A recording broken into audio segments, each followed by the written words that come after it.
अर्नव ने तो उसने कम्मी लड़की के बारे में सोचना भी जरूरी नहीं समझा, जिसे न तो शारीरिक साधना करने की योग्यता थी और न ही जादू सीखने की। वो भी उम्मीदवार बन जाए तो क्या ही फर्क पड़ता, आखिर में तो वो बस एक दिखावे की ही चीज साबित होगी। जटायु तो उसे ही हासिल करना था, ये बात उसके मन में ही उसने ठान ली थी। और फिर चाहे निया कितनी ही बेकार क्यों न हो, सिद्धार्थ की काबिलियत का कोई अंदाजा नहीं लगा सकता था। अगर उस मूर्ख लड़की के साथ थोड़ा अपनापन दिखाकर वो सिद्धार्थ के करीब आ सके तो फिर जटायु परिवार का उत्तराधिकारी बनने की राह आधी मेहनत में 2 गुना फल देने वाली हो जाती। इसलिए किसी भी पहलू से देखे जाए तो अर्नव को निया के उम्मीदवार बनने से कोई भी आपत्ति नहीं थी। उल्टा उसने मन ही मन यह तय किया कि इस दौरान वो निया के प्रति खास ख्याल और चिंता दिखाएगा ताकि सिद्धार्थ की नज़रों में अपनी जगह बना सके। इधर बाकी लोग दांत पीस रहे थे कि निया भी उम्मीदवार बनेगी और उधर खुद निया भी अंदर से हक्की बक्की थी। ये धीरज जी ने आखिर किया क्या, उसे कब और कैसे इस कीचड़ में धकेल दिया गया। निया तो बिल्कुल निरुत्तर रह गई थी। वो मानती थी कि जटायु जैसा ताकतवर दैवीय प्राणी अगर हाथ लग जाए तो सोने पर सुहागा होगा, मगर उसे अपने परिवार में अपनी हैसियत अच्छे से पता थी। उसके लिए जटायु को देख पाना भी उतना ही मुश्किल था जितना सम्राट से मिलना, और यहाँ तो हद ही हो गई। धीरज जी ने उसका नाम बाकायदा सूची में डाल दिया। क्या उन्हें सच में दिमागी झटका लगा है? चाहे जितनी भी नाराजगी हो, सब ये भी जानते थे कि धीरज जी का फैसला पत्थर की लकीर होता, उसमें बहस की कोई भी गुंजाइश नहीं होती। इसलिए सबने अपनी अपनी खींच दिल के ही अंदर दबा ली। लावा घाटी जाने की तारीख दिन ब दिन बर्बाद ही आई थी। 3 दिन बाद की रखी गई थी। शुरुआत में निशा के पति और बाकी लोग निया की उम्मीदवारी से आग बबूला थे, मगर कुछ ही देर में निशा के पति को बात समझ में आ गई। अरे अगर उस मूर्ख को उम्मीदवार बनने का हक मिल भी गया तो क्या उसकी ताकत के दम पर अगर वो जटायु से संधि कर भी ले तो फिर भी उसे कोई भी फायदा नहीं हो सकता। जब उन्हें ये समझ में आया तो उन्होंने जल्द ही शिवानी और आरव को भी समझा बुझा दिया। शुरू में वे दोनों उधम मचा रहे थे, मगर जैसे ही उन्होंने अपने पिता की बात सुनी उनका मन का बोझ हल्का हो गया। धीरज जी ने निया का नाम सूची में जोड़ा, ये शायद बुरा फैसला नहीं था। हालांकि शिवानी और आरव की ताकत बस औसत थी, मगर अर्नव जैसे जबरदस्त प्रतिद्वंद्वी के सामने वो ताकत तो हवा के झोंके जैसी थी। अगर मुकाबला सिर्फ तीनों के ही बीच होता तो अर्नव की शक्ति के आगे उनकी बुरी तरह हार हो जाती, और वो भी संत जी के सामने, तब तो पूरे परिवार की नाक कट जाती। लेकिन अगर निया सबसे नीचे खड़ी हो तो चाहे वो अर्नव को न हरा पाए, निया को तो आसानी से कुचल सकते हैं। उसने गमों को एक दिखावे की पीढ़ी बनाकर कम से कम संत जी के सामने अपनी इज्जत तो बचा ही सकते थे। ये सोचते हुए शिवानी और आरव के मन में खींच गायब हो गई। अब तो मन ही मन वे अपने दादाजी के समझदारी वाले फैसले से आभारी महसूस कर रहे थे। उधर शिवानी और आरव मन ही मन खुश थे, और अर्नव को तो इस बात से कोई भी फर्क नहीं पड़ता था, क्योंकि तीनों ही जानते थे निया की मौजूदगी बस उसकी काबिलियत और चमकाने के लिए। तेज रोशनी तभी दिखती है जब आसपास गहरा अंधेरा हो, और जिस निया को सबने सिर्फ एक मोहरा समझ कर रखा है वो इस समय कुर्सी पर बैठी, ठोड़ी पर हाथ टिकाई हुई, आंखों में उलझन और चेहरे पर हल्की सी गंभीरता। आखिरकार धीरज जी का मकसद क्या है? मुझे जटायु के सामने खड़ा करने की क्या जरूरत थी? मान लो मैं उन शरारती बच्चों को संत जी के सामने बचा भी लो, तो क्या मैं इस परिवार की नहीं हूँ? मुझे तो ये नहीं लगता कि एक मूर्ख की बेइज्जती उन दोनों की बेइज्जती से बेहतर है। उसकी उंगलियां कुर्सी के हत्थे को धीमे धीमे थपथपा रही थी। उसे अंदाजा नहीं था कि ये खेल जितना दूसरों को आसान लग रहा उतना ही नहीं है, और लावा घाटी में जो होने वाला है वो सिर्फ ताकत की परीक्षा नहीं होगी, बल्कि असली पहचान का इम्तिहान होगा। निया भला निशा के पति और बाकी लोगों की सोच से कैसे अनजान रह सकती थी, लेकिन एक बारी इंसान होने के नाते निया ने बात को उनसे कहीं ज़्यादा गहराई से समझा। अगर मकसद सिर्फ इतना होता कि संत जी के सामने जटायु परिवार की बेइज्जती न हो तो इज्जत तो हो तो जाती, चाहे उसका नाम सूची में हो या नहीं। अर्नव का तो इरादा ही नहीं था कि वो जुड़वा बच्चों पर कोई रहम दिखाए। अगर निया मुकाबले में हिस्सा भी न लेती तब भी उन दोनों की बुरी तरह कुचला जाना तय था, और निया की छवि तो ऐसी थी, न दिमाग न ताकत। ऐसे में उसकी मौजूदगी जुड़वा से भी ज़्यादा शर्मिंदगी का कारण बनती। इसलिए निया को साफ साफ समझ आ गया था धीरज जी ने उसका नाम किसी और मकसद से जोड़ा था। कारण कुछ भी हो, ये तुम्हारे लिए बड़ा मौका। फिर इरादे को लेकर उलझन कैसी? जालिम की आवाज़ हमेशा की तरह बर्फ जैसी ठंडी थी। उसके हिसाब से हालत को तोलने की ज़रूरत नहीं थी। धीरज जी की मनसा चाहे जैसी भी हो, जटायु के सामने खड़े होने का मौका खुद आसमान ने ही दिया था। निया के होठ हल्के से सिकोड़ लिए जालिम ऐसे बोल रहा था जैसे जटायु पहले से ही उसकी झोली में गिर चुका हो। मगर निया को खुद पर इतना भरोसा नहीं था। वो इस दुनिया में आया भी कुछ ज़्यादा समय नहीं हुआ था। जादुई जीव का असली मतलब तक उसे पूरी तरह से समझ नहीं आया था। और जटायु जैसी पौराणिक प्राणी जो पूरी शक्ति श्रृंखला के शीर्ष पर खड़ा, उसकी बात ही अलग थी। मौके को पकड़ना भी आना चाहिए, निया ने धीमे स्वर में कहा। तुमने नहीं सुना, जटायु सैकड़ों सालों से छुपा हुआ है, कोई भी उसकी कृपा हासिल नहीं कर पाया। और मेरी अभी भी शारीरिक हालत, आत्मविश्वास अच्छी बात है, मगर अंधा आत्मविश्वास सीधा विनाश की ओर ले जाता है।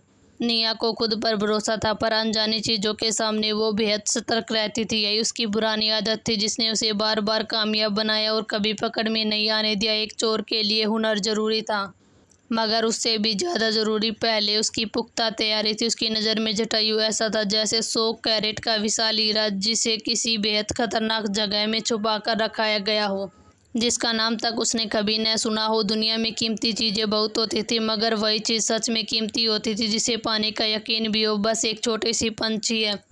जालिम ने हल्की सी नाक भी सिकोड़ी जैसे निया की ज़रूरत से ज़्यादा सावधानी उसे पसंद न आई हो। लो फिर से शुरू हो गई। जिस जटायु को लोग देवीय मानते उसे छोटा सा पक्षी कहना ये भी किसी तरह की अस्वीकृति होगी। आखिर यही वो महाशय है जिन्होंने 8वें स्तर के जादुई पशु को भी छोटा जानवर कहा था। निया चुप रही, मगर जालिम की बात ने उसके मन में एक सवाल जगा दिया। थोड़ी झिझक के बाद उसने पूछा, तुम्हारी बातों से लगता है तुम जटायु को जानते हो? जालिम की आवाज़ में कोई उतार चढ़ाव नहीं था, हमेशा की तरह दूर, ठंडी, अलिप्त। उसे जानने लायक वो नहीं है, मैं सिर्फ उसके स्वामी को जानता हूँ। जिसे सुनकर निया की आंखें चमक उठी। जालिम की पहचान रहस्यों से भरी थी। इस दौरान जितना उसने उसे समझा था उसमें इतना तो साफ था, वो बेहद घमंडी स्वभाव का। अगर वो कह रहा है कि जटायु के स्वामी को जानता है, इसका मतलब सचमुच जानता है। तो फिर वो आखिर कितने साल का? जटायु 100 साल से दुनिया में प्रकट नहीं हुआ। अगर जालिम उसके स्वामी को जानता है तो ये बात 100 साल पहले हुई होगी। मतलब क्या जालिम 100 साल पहले की इस दुनिया में था? तो क्या उसकी उम्र 100 साल से भी ज़्यादा? निया को यकीन ही नहीं हुआ। वो हल्की सी शांत और ठंडी आवाज़ में बोली, जो किसी भी 20-22 साल के युवक की लगती थी। क्या सच में किसी 100 साल के ऊपर के बुजुर्ग की आवाज़ है? उसका मन और भी उलझ गया, और तभी उसे एहसास हुआ कि शायद जटायु से भी बड़ा रहस्य उसके अपने भीतर छुपा हुआ। आने वाला पल सिर्फ जटायु का नहीं, जालिम की असली पहचान का भी पर्दा हिला सकता है। अरे वाह, जब तुम इतने पुराने जानकार निकले तो ये भी बता दो, जटायु दिखता कैसा और उससे संधि करने की खास आदतें क्या? निया ने हल्की हंसी के साथ कहा। यहाँ तक कि मौजूद परिवार प्रमुख धीरज जी ने भी कभी जटायु को नहीं देखा था, उसे अपनी आंखों से कभी नहीं देखा था। लेकिन जो शख्स उसके भीतर था वो न सिर्फ उसे देख चुका था, बल्कि शायद उसके पुराने स्वामी के भी काफ़ी करीब था। जब जान पहचान का कोई ऐसा हो जो जटायु को समझता हो, तो निया के मन में उस पौराणिक प्राणी को पाने की चाह थोड़ी बहुत ही जागना तो लाजमी था। आखिर वो एक पौराणिक जीव था। उसे भले ही ऐसे जीवों की पूरी समझ न हो, मगर इतना जानना ही काफ़ी था कि जटायु को पा लिया तो परिवार प्रमुख की गद्दी पक्की। बस यही सोच उसकी जिज्ञासा बढ़ाने को काफ़ी थी। बस एक घमंडी छोटा सा पक्षी जो अपनी ताकत को ज़रूरत से ज़्यादा समझता है और आम उड़ने वाले पक्षियों से थोड़ा सा बड़ा है, जालिम ने सपाट आवाज़ में कहा। अगर संभव होता तो निया सच में जालिम का सिर खोलकर देखती कि जटायु के बारे में उसके दिमाग में असली जानकारी है भी या ना। ये क्या जवाब हुआ? कुछ कहा भी और कुछ बताया भी नहीं। लेकिन साफ था, जालिम आगे कुछ बोलने के मूड में नहीं था। निया ने चाहे जितना भी लालच दिया हो, चाहे जितनी भी धमकी दी हो, उसने विषय बदल दिया और उसे फिर से अभ्यास शुरू करने का हुक्म दे डाला।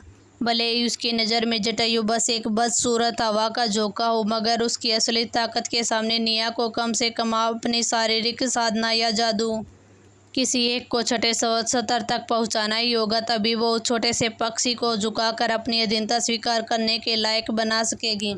कोई ठोस जानकारी हाथ न लगी। ऊपर से जालिम की सख्त निगरानी में ट्रेनिंग जारी रखना पड़ा। निया ने मन मारकर अपनी जिज्ञासा दबा ली और उसकी बात मान ली, लेकिन उसने अपने इरादे भी कम नहीं थे। ठीक है, जितना मुंह बंद रखना रख लो। मुझे नहीं लगता उस दिन तुम चुपचाप देखते रह जाओगे जब जटायु किसी और की गोद में जा बैठेगा।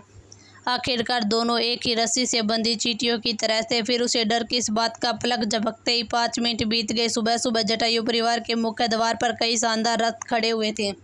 संजी पहले ही अपने विशेष रथ में बैठ चुके थे। उन्होंने खिड़की से हल्का सा सिर हिलाकर धीरज जी को संकेत दिया। अर्नव के नेतृत्व में चारों उम्मीदवार आदर से धीरज जी के सामने खड़े थे और लंबी यात्रा पर निकलने से पहले उनकी आखिरी सीख सुन रहे थे। ये यात्रा हमारे परिवार की प्रतिष्ठा से जुड़ी है।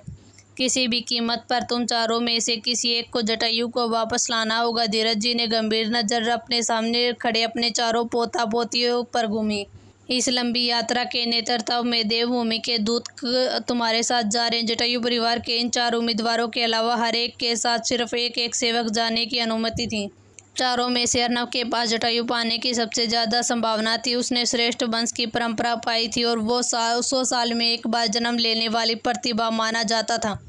पूरे जटायु परिवार की उम्मीदें उसी पर टिकी थी। शिवानी और आरव की ताकत भले ही अर्नव से कम थी, मगर उनका हुनर भी बुरा नहीं था। बस अर्नव की चमक के आगे वे साधारण लगते थे। जटायु ने 100 सालों से मानव जगत में कदम नहीं रखा था। कोई नहीं जानता था कि वो अपने स्वामी को किस आधार पर चुनता, मगर मापदंड सिर्फ ताकत न हुआ तो संभवतः कि इस जुड़वा को भी उनकी कृपया मिल जाए। आखिरकार जुड़वा की मानसिक ऊर्जा एक अजीब और नाजुक चीज होती है। अगर वे मन ही मन एक दूसरे के पूरक बने तो उनकी मानसिक शक्ति शायद अर्नव के बराबर भी पहुंच सकती है। धीरज जी के मन में जो संतोष गहराई से छिपा हुआ था वो अचानक बदल गया। जैसे उनकी नज़र उस पतली कमजोर काया पर पड़ी। निया चुपचाप खड़ी थी। हवा उनके कपड़ों को हल्का हल्का हिला रही थी। चेहरा शांत मगर आंखों में कुछ और ही चल रहा था। शायद इस सफ़र में सबसे कमज़ोर दिखने वाली लड़की वही थी, मगर क्या सच में वो कमज़ोर वही थी? लावा घाटी की रात शुरू होने वाली थी और यहाँ पर किसका भाग्य बदलेगा, किसका निखरेगा, ये अभी रहस्य की आग में छिपा हुआ है। ये जानने के लिए मेरी कहानी को सुनते रहिए और मेरे साथ बने रहिए इस दिलचस्प कहानी के लिए। और अच्छे अच्छे कमेंट करना और शेयर भी करना। अगर पसंद आए तो सब्सक्राइब भी कर देना।